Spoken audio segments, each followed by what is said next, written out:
Welcome back to Screencasts Online. I'm your presenter, Darcy. Today, we're doing something a little different. While our videos normally cover new and interesting apps, today we're going to look at an interesting website, iCloud.com. Not this one, or this one, but this one. Apple have redesigned web access to your iCloud account, so I thought we should take a look and see what this website can actually be used for. Today, we'll look at the redesigned interface, accessing photos, mail, and iCloud Drive, as well as some data recovery options. The most essential reason to familiarize yourself with iCloud.com is actually in the event your device is lost or stolen. Many of us use Find My to track our devices and items, but how do you access those locations if the very device you're logged into is missing?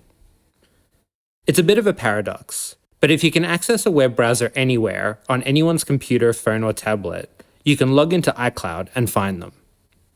Go to iCloud.com and sign in with your email and password.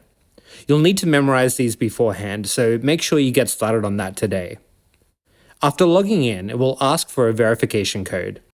Anticipating that you may not have access to this code if you're looking for your phone, Apple will grant you access to Find My at the bottom left. Now, so long as our devices are still connected to the internet, we can see where they are. If you select a device, you have more options. You can play a sound, place the device in lost mode, or erase the iPhone entirely. For any other devices, maybe ones you've sold or parted with, you can remove them from your account through iCloud.com too. Now let's take a look at iCloud.com with full access. Click on iCloud at the top left, and it will ask you for a two-factor authentication code again.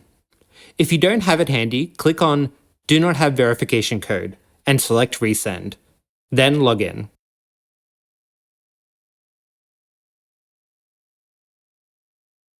Apple have entirely redesigned the homepage, opting to use customizable tiles to personalize your experience. You notice as I scroll down, you can view photos, email, calendar, and even documents from Pages, Numbers, and Keynote. Click on Customize Homepage at the bottom to make the titles wriggle, and let's change a few things. I have photos at the top, but I don't really want to see them front and center when I log in. Click Edit, and I'll select the Pages app. Voila! Now my recent documents are on show. I actually prefer not to show my reminders at all, so I'll hit the minus icon to remove it. But I do want to add another tile, which I can do at the top left. We have most of these tiles already, so I'm going to select Apps, which will give me quick access to anything straight from the homepage. The homepage is organized, but what can we actually do on iCloud.com? We'll go through a couple of apps, starting with Photos. That's just a quick preview of one of this week's Apple-related tutorials from Screencasts Online. Screencasts Online is your premium source of Apple-related video tutorials.